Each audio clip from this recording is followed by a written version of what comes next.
Bienvenue dans l'heure du débat.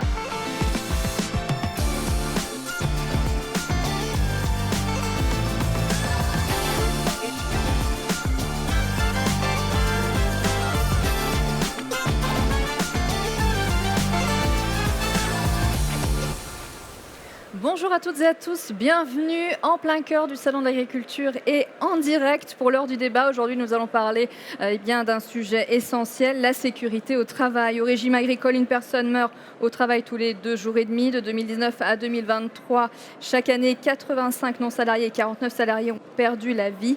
Chaque jour, 15 travailleurs sont gravement blessés. La santé, la sécurité au travail est l'affaire de tous. Et c'est ce que nous allons voir avec nos invités. Avec nous pour en parler, François Serpeau, vous êtes premier vice-président de la Caisse centrale MSA. Thierry Girard, vous êtes administrateur de la Caisse centrale MSA et de la MSA Alpes du Nord. Dominique Semeraro, vous êtes médecin, directrice nationale de la santé, sécurité au travail agricole. Evelyne Escriva, vous êtes en charge de la santé du travail à l'ANACT, l'Agence nationale pour l'amélioration des conditions de travail. Et Marine Boyer, vous êtes présidente de la Fédération nationale des CUMA, la coopérative d'utilisation de matériel agricole. Un grand merci à toutes et à tous d'avoir accepté cette invitation. François Serpeau, avec son nouveau plan santé et sécurité au travail, la MSA confirme vraiment son rôle stratégique en matière de santé. Le mot stratégique est important. Je dirais même qu'il est pour nous dans l'ADN de la mutualité sociale agricole. La santé, la sécurité au travail, vous avez rappelé des chiffres qui restent à notre sens, et je pèse mes mots, terrifiants. Il n'est plus normal aujourd'hui qu'on perde la vie au travail, qu'on y soit grièvement blessé et que l'on soit patron, exploitant agricole ou salarié, puisque la santé et sécurité au travail concerne à la fois les employeurs et leurs salariés. Et pour nous, effectivement, on le voit dans le plan santé et sécurité au travail qu'on va aborder par la suite. C'est un travail de fond, c'était un travail de pédagogie. 100 fois sur le métier, il faut le remettre son ouvrage, mais aller vers les plus jeunes, mais en même temps ne pas oublier les plus anciens.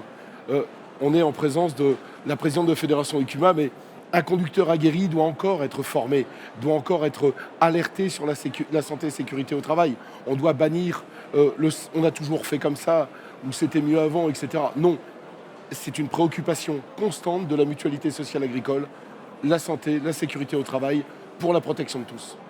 Dominique Semeraro, avant d'entrer dans le détail, est-ce que vous pouvez nous rappeler la réflexion globale de ce plan et votre manière d'appréhender le sujet justement dans sa globalité ? Alors, dans notre plan santé-sécurité au travail, on a 4 intentions qui sont transversales. Déjà, agir en prévention primaire.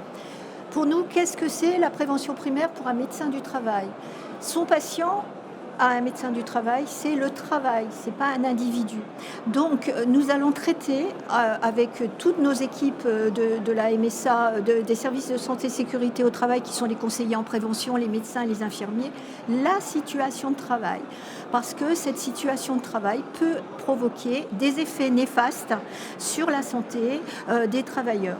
Donc déjà, premièrement, prévention primaire. Deuxièmement, une méthode d'accompagnement en personnalisant l'accompagnement à la situation du travailleur. Et quand je dis travailleur, ça peut être un exploitant, ça peut être un salarié, ça peut être l'entreprise. Et parce qu'on considère que c'est eux qui connaissent le mieux leur travail. Nous sommes là en tant qu'accompagnants pour les accompagner pour trouver la meilleure situation, la situation de travail qui soit la meilleure pour leur santé, à la fois la santé psychique, physique des travailleurs, mais aussi la santé en termes de performance de l'entreprise. Voilà. On reviendra sur les détails du plan dans quelques instants. Thierry Girard, quels sont les risques auxquels sont confrontés quotidiennement ceux qui travaillent dans l'agriculture ? Alors, je vais citer certains parce que c'est compliqué d'être totalement exhaustif, mais je pourrais partir des risques physiques et biomécaniques avec tout ce qui est lié aux machines. On en connaît trop, malheureusement, des écrasements sous les tracteurs, des retournements, des chutes de hauteur liées aux animaux. Quand on est dans de la contention des bovins, il y a évidemment un risque. Il y a tout ce qui touche aux troubles musculo-squelettiques avec les gestes répétitifs et la manutention de charges lourdes, entre autres.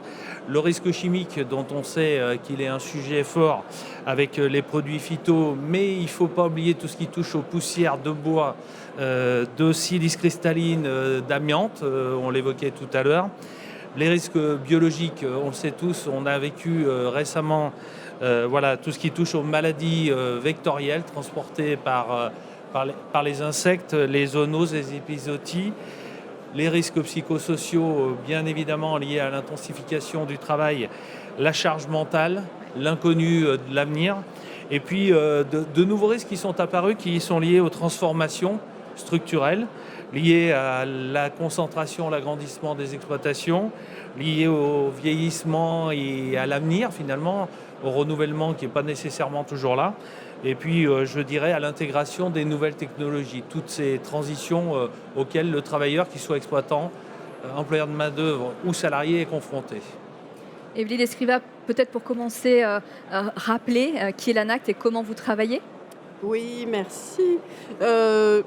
Effectivement, je vais préciser que l'ANACT, c'est l'Agence nationale d'amélioration des conditions de travail, nous sommes un opérateur de prévention, mais on traite plus largement des questions de la qualité de vie et des conditions de travail et tous les leviers qui contribuent en fait à la santé au travail. Juste pour situer, on a un établissement public administratif sous tutelle du ministère du Travail. On couvre aussi le territoire avec 16 agences régionales. Et puis, notre activité est proche de la mission de prévention des risques professionnels de la MSA. Par contre, elle n'est pas spécifiquement dédiée au secteur agricole. Mais on a l'occasion d'œuvrer ensemble sur le secteur aux côtés de la MSA, sur l'ensemble du territoire. Et très souvent, d'ailleurs, c'est plus ancré des actions qui répondent aux besoins spécifiques des territoires avec les conseillers de prévention de la MSA. Et j'ai envie de dire d'autant plus naturellement que Madame Dominique Semeraro l'a précisé. On a une conception similaire de la santé et sécurité au travail, à minima sur 3 aspects. Et je pense que c'est fondateur, nous y croyons, nous en parlions précédemment. Et ça induit aussi des façons d'agir. Un regard global sur les contraintes en situation de travail qui expose les travailleurs, donc ça veut dire les agriculteurs en situation de travail concrète, à un instant T, mais pas que. Puisqu'on a parlé aussi de l'enjeu des accidents, de la santé et de la sécurité du travail, bien qu'il y ait un événement soudain, et généralement aussi les accidents du travail graves proviennent de situations antérieures, de cumul de fatigue, de cumul d'aléas, de dysfonctionnements. Donc cette logique de regard de situations concrètes, mais aussi de regarder ce qui se passe dans le temps, est fondateur pour nous. Et puis, c'est éviter d'altérer la santé dans toutes ses dimensions. Vous l'avez dit, on ne cloisonne pas les impacts sur la santé. Et c'est à la fois limiter des contraintes, des sources de danger. Et il y a autre chose qui nous motive, et c'est aussi vraiment travailler sur ce qui fait ressource pour les agriculteurs. Parce qu'effectivement, on est vite seul et isolé pour trouver des solutions tout seul, et que nécessairement, ce sont aussi des sujets qui se discutent avec d'autres, de l'amont à l'aval de la production, chacun des métiers est interdépendant. Donc ça, c'est fondateur, ça s'applique parfaitement à tout secteur, et en particulier au secteur agricole. Marine Boyer, l'union fait la force. Au CUMA, la question de la sécurité et de la santé est également cruciale pour vous. Comme on le dit trop souvent, un accident arrive très vite. Comment travaillez-vous ce sujet de votre côté ? Oui, c'est ça. Alors, pour faire juste une petite brève représentation de ce qu'est le réseau CUMA, aujourd'hui 10 000 coopératives en France, 182 000 agriculteurs qui mutualisent du matériel agricole, et aussi beaucoup de salariés présents dans nos CUMA. Donc on voit bien là le double risque qui est l'utilisation du matériel par l'adhérent, mais aussi par le salarié.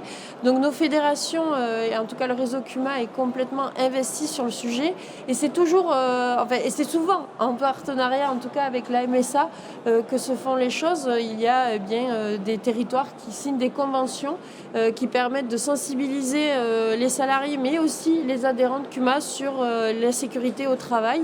Et puis, en fait, il y a des choses qui sont mises ensemble. Alors, en place, pardon, j'entendais tout à l'heure monsieur dire qu'effectivement, sur l'ergonomie, les bâtiments, etc., donc en Pays de la Loire, eh bien, ils ont réfléchi à comment améliorer le bâtiment, l'atelier, pour qu'il soit plus ergonomique et qu'effectivement, il sollicite un petit peu moins le corps et que les charges ne soient pas subies, etc.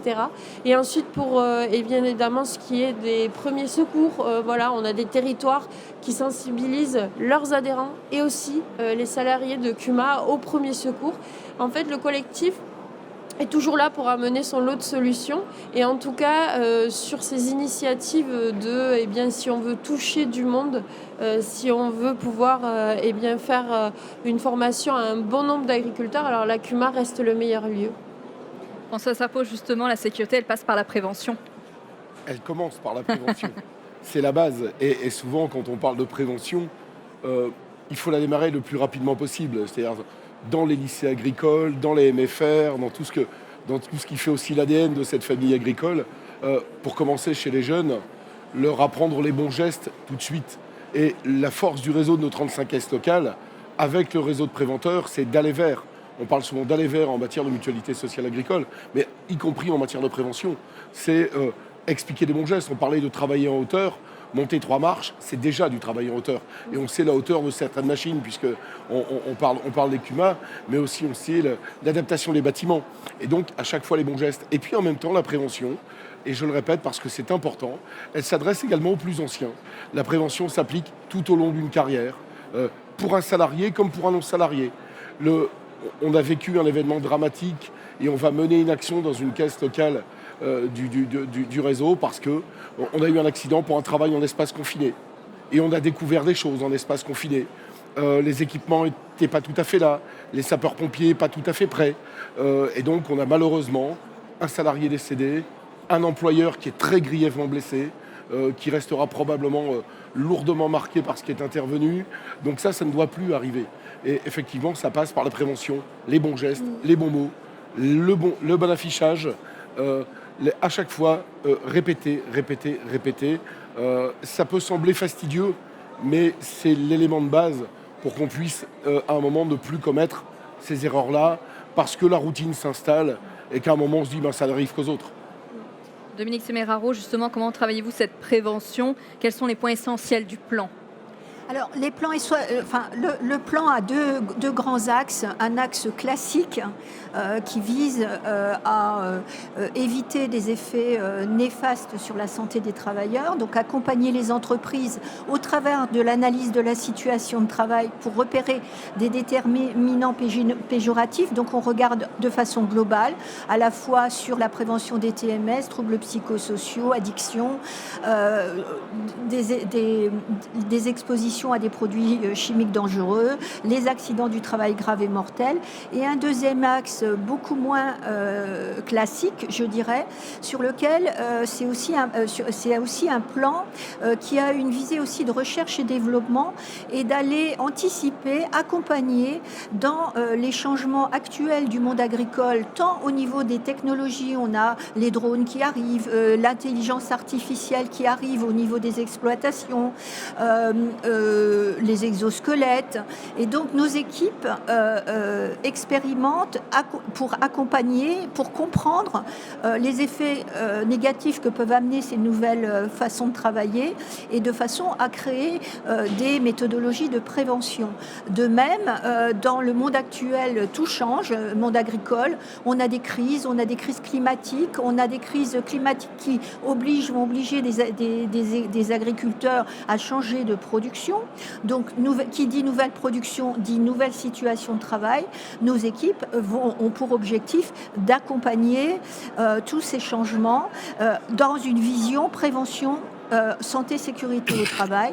De même, on a aussi des actions au niveau des jeunes, puisqu'on a conventionné avec la DGER, donc qui accompagne les établissements agricoles à la fois publics et privés, où nos équipes vont porter au niveau des enseignants la santé-sécurité au travail, de façon à ce que, comme vous le disiez, Monsieur Serpot, c'est très important d'aller dès le départ au niveau des jeunes pour comprendre la santé-sécurité au travail dès le début. Voilà. Thierry Girard, quand on parle de prévention, on parle de communication, on parle aussi d'appropriation. C'est important d'établir un plan, c'est important derrière de l'assumer. Ça revêt une grande importance pour moi et pour les élus de la MSA, quel que soit le niveau où ils se situent, c'est-à-dire du délégué à l'administrateur et à l'administrateur central. Ce plan, en fait, il a été co-construit avec les élus. Les élus ont participé, ont validé à travers leur vote dans les comités de protection sociaux, salariés, non salariés et au conseil d'administration le plan tel qu'il avait été travaillé. Et moi, je voulais relire une phrase que j'ai retenue. Le plan santé-sécurité au travail 2026-2030 sera plus efficace par le développement d'un partage par les élus de la MSA. Moi, je crois beaucoup à ce que les élus portent ce plan, se l'approprient. Il faut d'abord qu'ils se l'approprient. Ils y ont participé, mais voilà, on a eu aussi de nouveaux élus. Il faut que les élus soient force d'action pour que ce plan soit pleinement réussi dans toutes ces dimensions qu'a évoqué le Dr Semeraro juste avant. C'est important. Je rappelle juste que le réseau des délégués des caisses de MSA, c'est un petit peu moins de 14 000 délégués. Donc c'est une force conséquente, considérable, pour porter justement tout ce que Dominique Semeraro a évoqué en termes de prévention, de santé, sécurité au travail, à destination des salariés et des non-salariés. Marine Boyer, comment vous travaillez cette pédagogie? Je crois aussi que vous l'aviez dit, que le partage, que les échanges et les retours d'expérience sont essentiels. Oui, tout à fait. En fait, comme l'ont dit les gens autour de la table, on ne doit pas attendre que ça arrive pour trouver le plan d'action efficace. En fait, on se doit un rôle de prévention, surtout quand on gère des collectifs.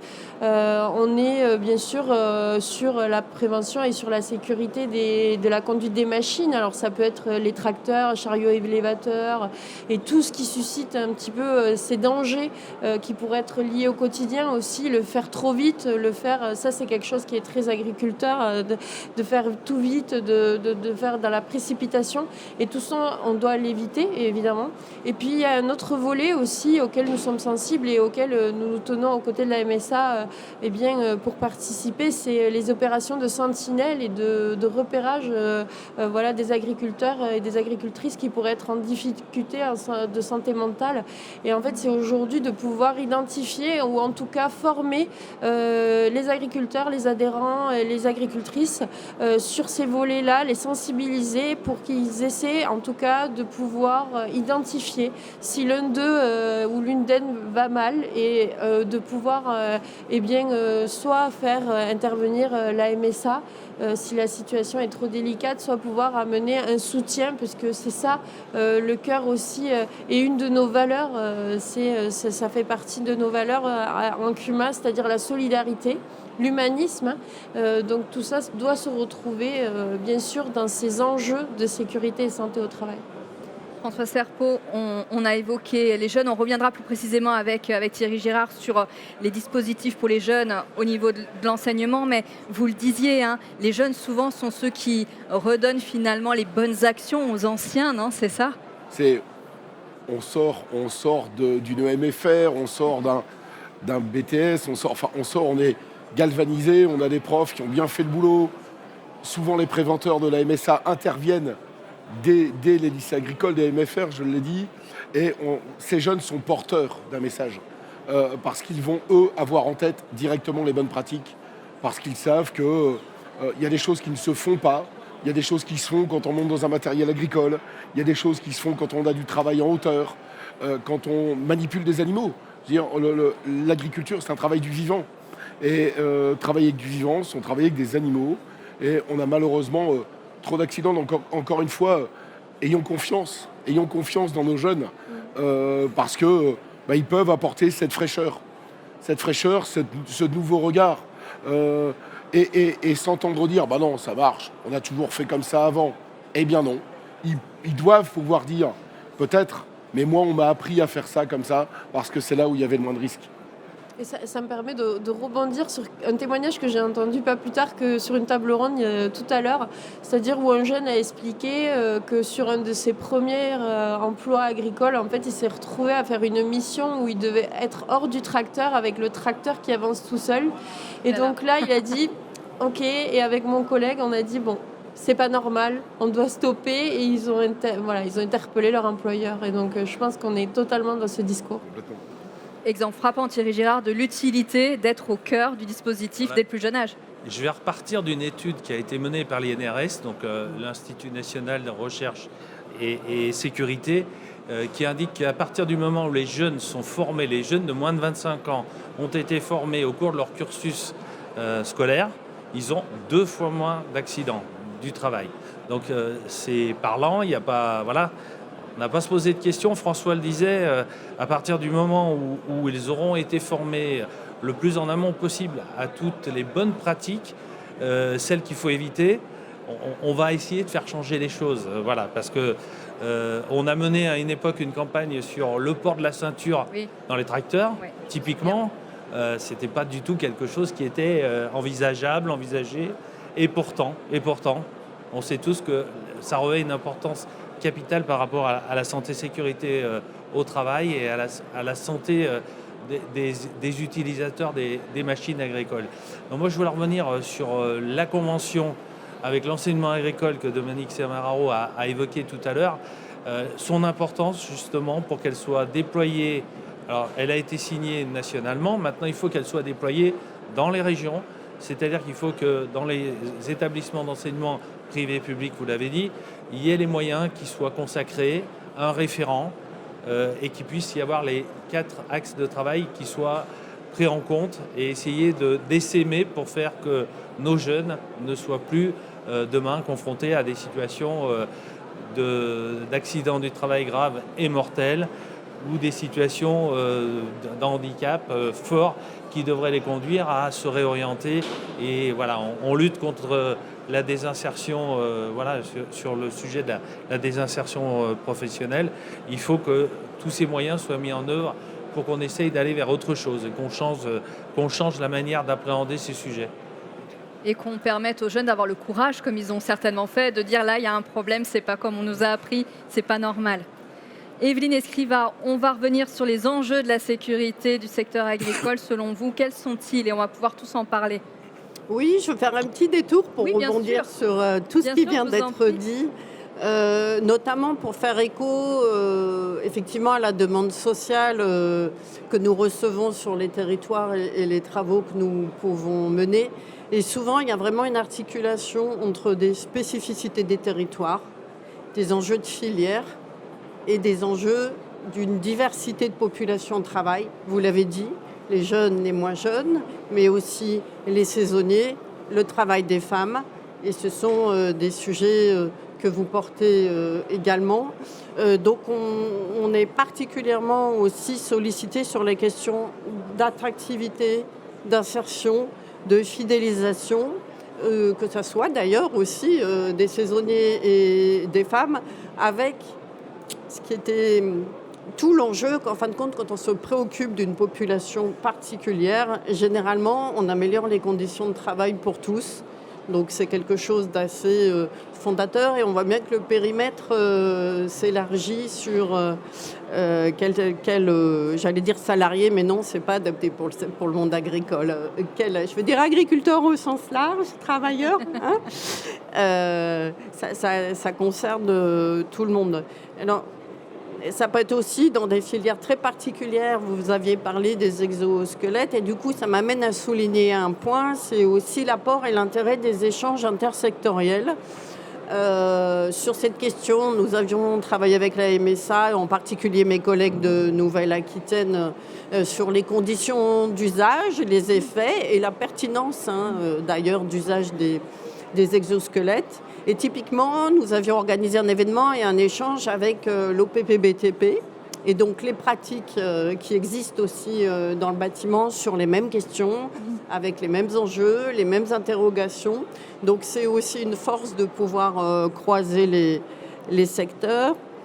Du coup, sur cette vision un petit peu globale que nous pouvons avoir, peut-être souligner des enjeux, mais je pense que le plan santé au travail de la MSA reflète complètement ça, mais on va être en écho.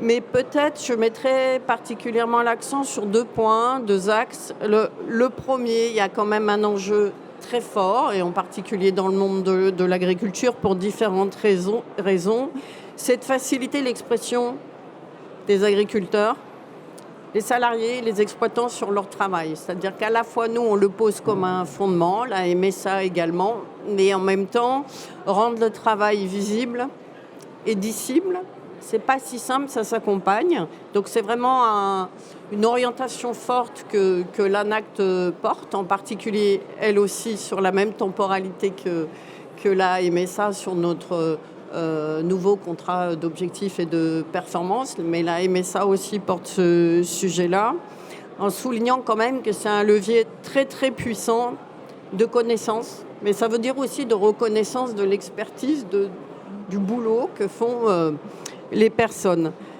Je l'ai dit, un point d'attention, ça s'accompagne, mais quand même souligner, parce que c'est une des spécificités quand même du secteur agricole, qui a foison d'initiatives et des modalités de mise en œuvre de groupes d'expression. Souvent précurseur, le monde agricole. Voilà, donc il faut le souligner, effectivement, mixte ou pas, ça veut dire homme-femme, intermétier ou pas. Parce que selon les contextes, il y a plein d'initiatives. Donc le deuxième axe, vous l'avez dit, puisque c'est la deuxième orientation forte du plan, il y a quand même un enjeu très fort de pérennité, de soutenabilité du travail. Et ça veut dire d'anticiper et d'accompagner toutes les transformations qui sont en cours et à venir. On a au moins deux très très fortes dans le secteur agricole. C'est lié au changement climatique et à la transition écologique, bien évidemment. Et puis les évolutions technologiques. Et là-dessus, nous avions eu déjà l'occasion de partager des enseignements sur la robotisation, sur l'usage des drones. Et en même temps, c'est des défis, et en même temps autant d'opportunités pour améliorer les conditions de travail. Donc d'où cette articulation qui est faite dans votre plan santé au travail.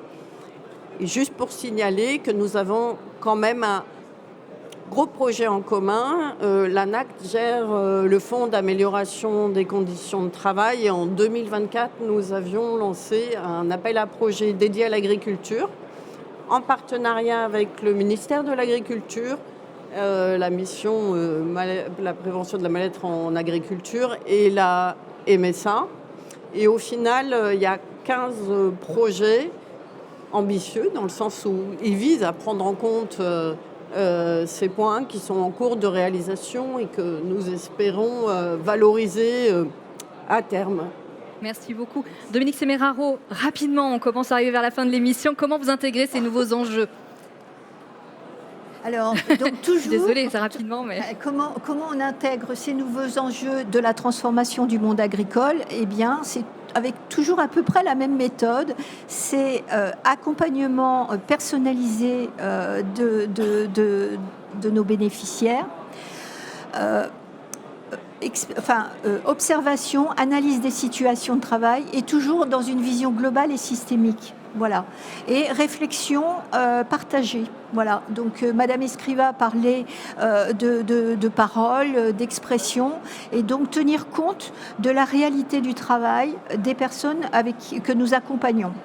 Puisqu'on considère que c'est eux qui connaissent le mieux leur travail.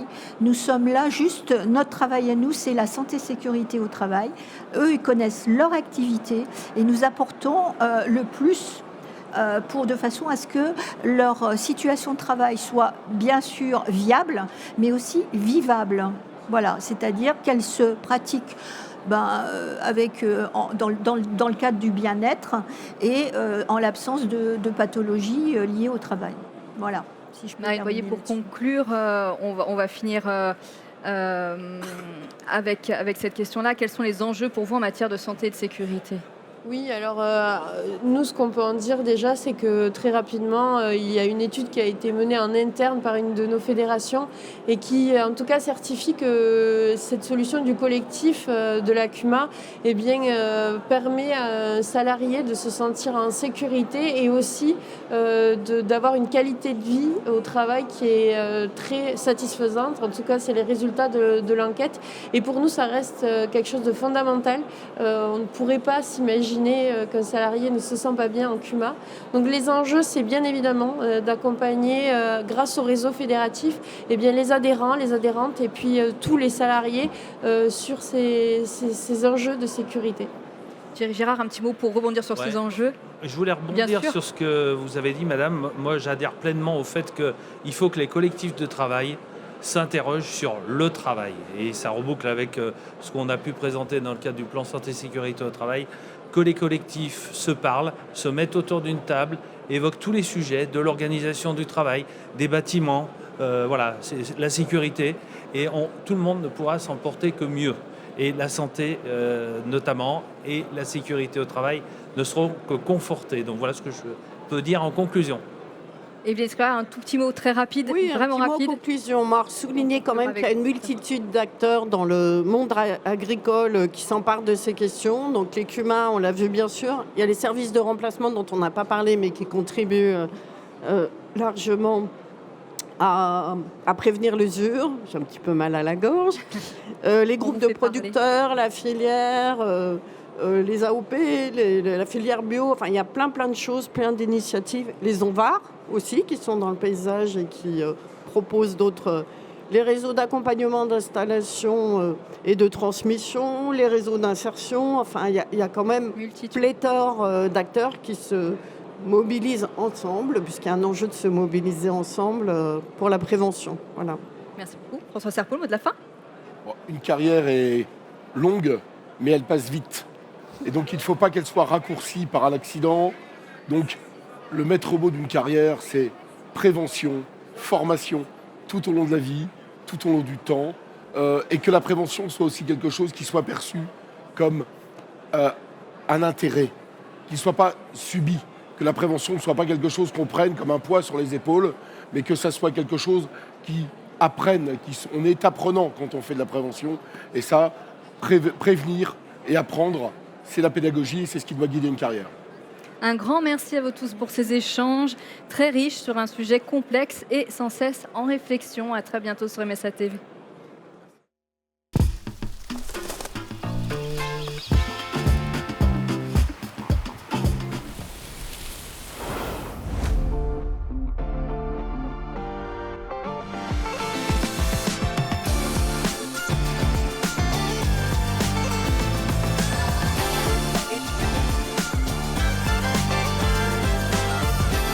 Rendez-vous donc demain. Merci infiniment.